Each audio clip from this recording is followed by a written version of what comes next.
Make God a priority. That's the message today. Let me tell you, there was a pastor that I used to go and see every Sunday who got me all excited about God. He said, wake up early, have time with God. And let me tell you, that was the best advice anyone has ever given me.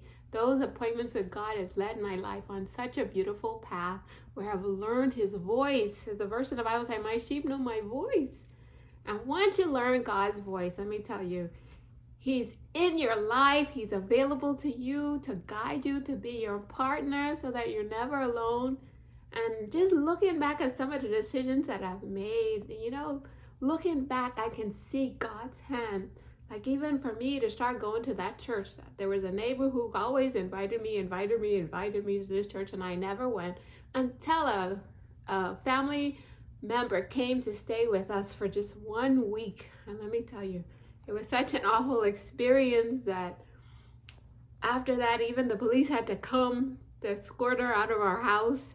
And after that awful experience, guys, let me tell you, I had a new respect for God. Say, wow, God, you kept me from people like this all my life.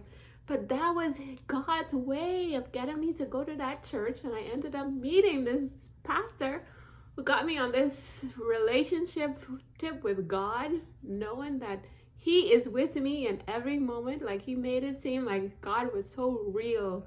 And he made him like down to earth with me and my life and what's going on. And he said, wake up early, have your appointments with God. And I'm going to keep stressing that to you guys. Give God the first moments of your day. I go to my family's website, werollwithgod.com. But you go wherever it is you feel that you hear from God.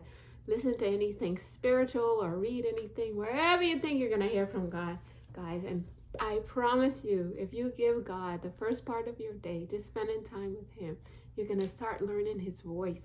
So that when you hear him, you know it's him. You're going to feel him in your spirit, and he'll be there to help, to guide you, to make good decisions. Even I'm here with my fierce daughters. And let me tell you, there was a time they were calling me or sending me text messages, well, Mom, can you transfer money so we could get McDonald's? And then around that time, I ended up going to the food store, and I saw one of their classmates working. And so I put all those two things together. I said, this person over here is working. My daughters are just sending me messages, sending money. What's wrong with that picture? And I just felt God through my spirit directed me that my daughter should come to work with me. And long story short, my daughter Amber came one Saturday, and she was just able to do some analysis of our business, and she pointed out a really terrible weakness that we had and that we needed to work on. We don't run from our weaknesses. And that was something that we needed to hear from her. So every aspect of my life, from the parenting, say, Nick, get your daughters to work, teach them about responsibility, to come to work with me and pointing out a weakness that I had going on there of this business that I'm trying to get off track. So I just look back and see God's hand in every aspect of my life. He's my guide. He leads me on the path to the best life. So I don't want you to miss out. Make him a priority. Get him involved in every decision you make, every move you make. Say, God, please be the guide of my life. I want a closer walk with you. And wake up every day seeking him so you can learn his voice.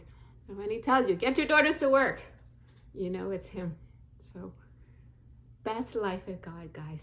Make him number one in your life. Peace.